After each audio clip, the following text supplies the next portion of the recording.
En el invierno de 1983, los habitantes de los acantilados de Pacífica, California, vieron con horror cómo el suelo bajo sus casas se desmoronaba. Un testigo relató cómo los acantilados colapsaron y las casas cayeron al abismo del Pacífico. Algunos reportaron ver patios y cercas colgando sobre caídas de 24 metros. Estos fueron los resultados catastróficos de construir bienes raíces en uno de los entornos más inhóspitos de la Tierra, acantilados en erosión. Al difundirse las imágenes del desastre, el mundo se preguntó cómo un sueño suburbano moderno terminó en un suspenso al borde del precipicio. Sigue atento mientras exploramos el auge y caída de Pacífica, California. Soy Ryan Sokash, tu anfitrión en IT's History. Ahora, antes de que hablemos de por qué partes de este pueblo de California se están erosionando hacia el mar, me gustaría explicar por qué alguien construiría un asentamiento aquí en primer lugar. La historia inicia en la orilla norte del arroyo San Pedro, donde se une al Pacífico. Esta tierra fue habitada por nativos americanos durante siglos y ellos mantenían una relación cercana con la costa como zona de caza. Las cosas en la zona cambiaron con la expedición española de 1769. Del 31 de octubre al 3 de noviembre de ese año, exploradores españoles documentaron la región. El relato recuerda un mundo de osos grizzly, un terreno brutalmente peligroso y una arquitectura indígena sofisticada. Esta documentación fue crucial por ser de los primeros registros del lugar. Para 1785, la presencia española dejó de explorar y se volvió agrícola, con puestos avanzados y estructuras permanentes como capillas, graneros y una plaza central. Al final, el enfoque pasó a la ganadería antes de que los esfuerzos agrícolas fracasaran y la red fuera abandonada en 1834. Aún así, los europeos habían demostrado que la región tenía potencial y no pasaría mucho tiempo antes de que otros siguieran su ejemplo.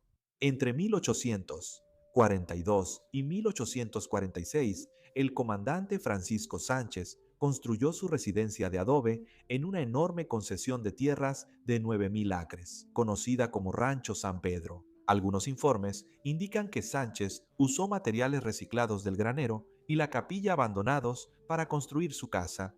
Al hacerlo, creó lo que muchos historiadores consideran el mejor ejemplo de arquitectura colonial, Monterrey. Ese mérito simbólico fue importante y cambió el futuro de la región.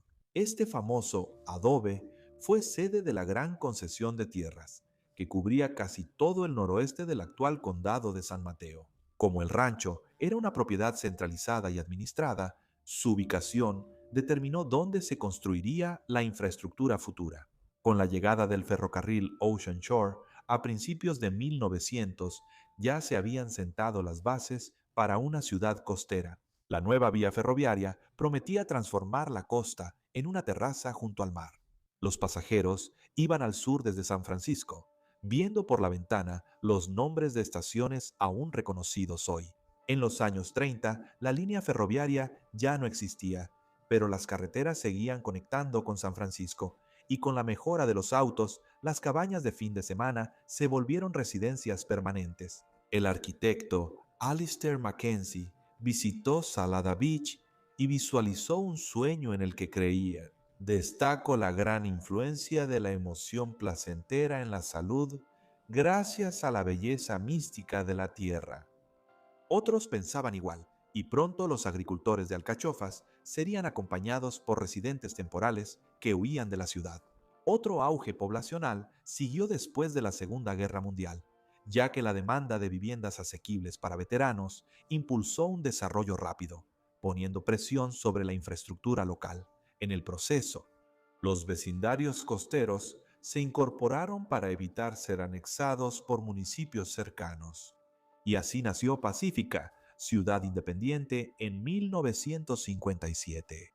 Cabe señalar que incluso entonces, las nuevas fronteras de la ciudad ignoraron una realidad geográfica inminente, la realidad de que el propio Océano Pacífico ya estaba planeando su desalojo. La península de San Francisco es una delgada franja de tierra, limitada por el océano al oeste y la bahía al este. Decir que fundar una ciudad aquí fue un experimento audaz, es quedarse corto. Los cimientos están sobre arenas movedizas, y aquí está lo loco. Los urbanistas lo sabían desde el principio. En 1892, el Servicio Geológico de los Estados Unidos clasificó el área como inestable y la describió como una ubicación peligrosa de lagunas salobres. Aún así, no escucharon y el desarrollo se descontroló. En resumen, la opción de dormir en Pacífica, una comunidad pintoresca y económica, superó las advertencias geológicas. El plan era sencillo: transformar granjas y dunas en suburbios. Y en este punto, la expansión de los años 60 estaba llegando a algunas zonas muy ilógicas al borde del acantilado, pero aún así no importaba.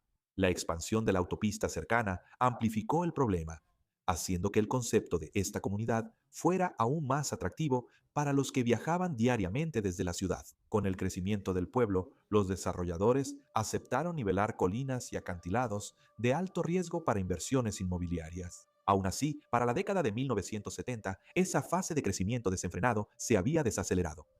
La comunidad comenzó a darse cuenta de que habían colocado su infraestructura crítica sobre un terreno precario e inestable.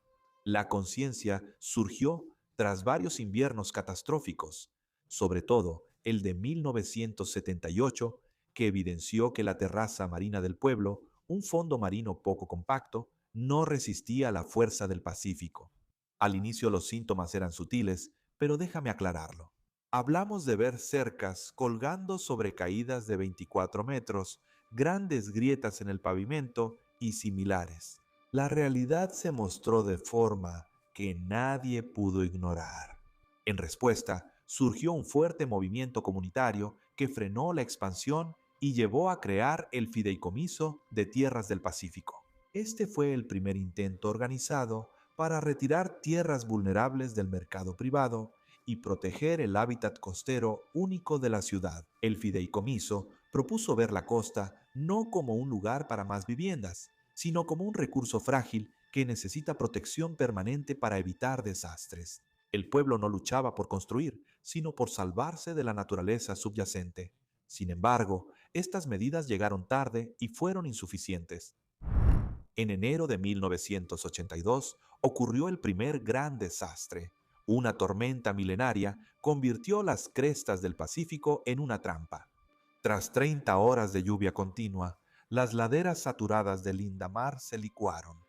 Un gran deslizamiento de lodo bajó por el cañón, sepultó una casa y cobró la vida de 3 niños.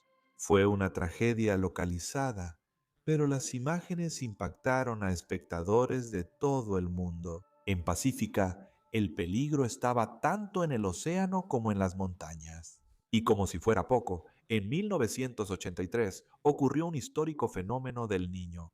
Mientras mareas altas récord azotaban la costa, la geología de las terrazas marinas, parecida a la pasta de dientes, finalmente se dio en los acantilados. Los residentes miraban horrorizados cómo sus patios traseros y luego los cimientos de sus casas desaparecían en el mar. Los equipos de noticias nacionales captaron la imagen surrealista de casas móviles y viviendas en lo alto de los acantilados, tambaleándose sobre caídas de 24 metros.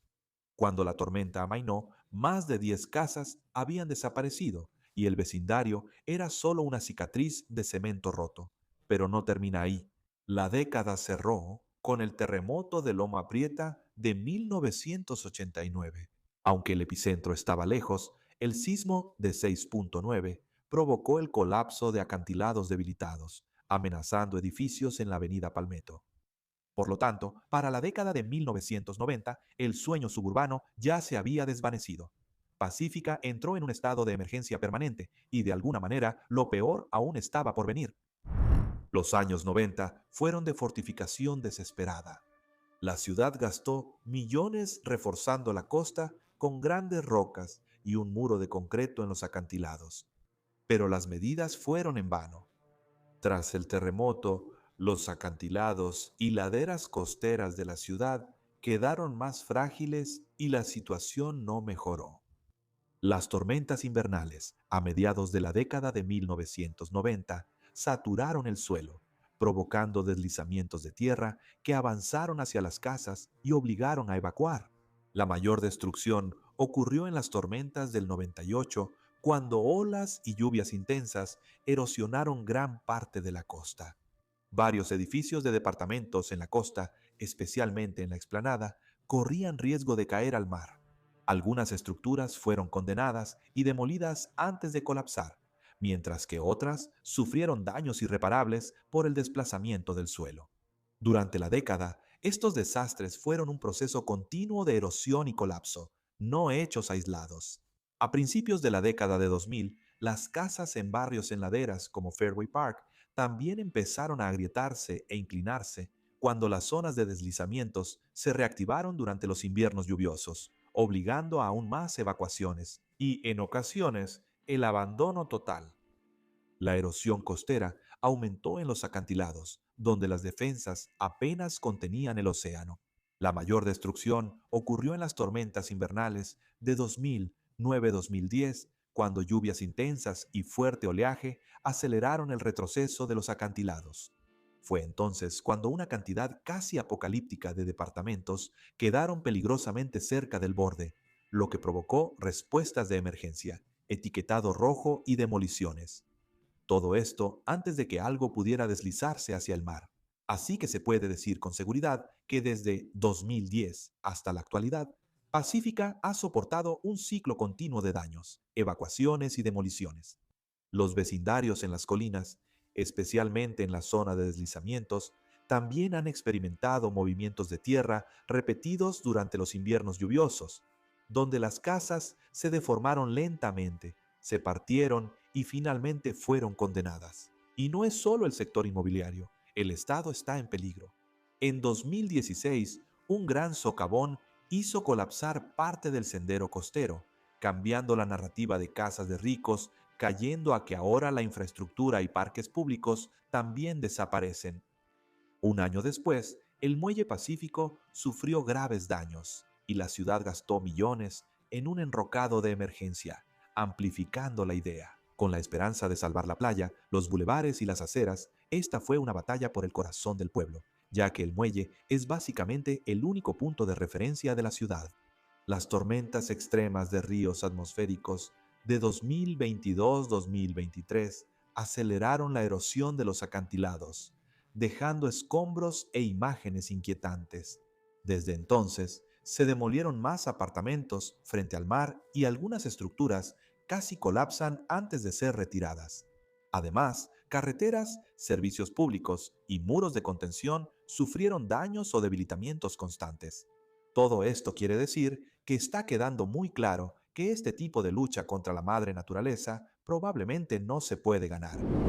Y por eso Pacífica, California, se está cayendo al mar. Realmente espero que les haya gustado el episodio y si fue así, por favor, consideren apoyar nuestro trabajo viendo uno de los videos que aparecen en pantalla aquí. De lo contrario, hasta la próxima, aquí se despide Ryan Sokash.